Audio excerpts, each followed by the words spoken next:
Okay, checkpoint 13.15, question B. Abstract interface extend I1 and I2.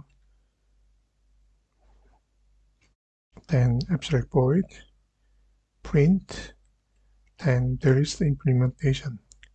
Okay, so that is not required. Then we assume that the interface A extend interface I1 and then interface I2. Okay, I know we don't have that. Okay, we assume it exists. Okay, so for example here, interface I1. Okay, same place, and then interface I2.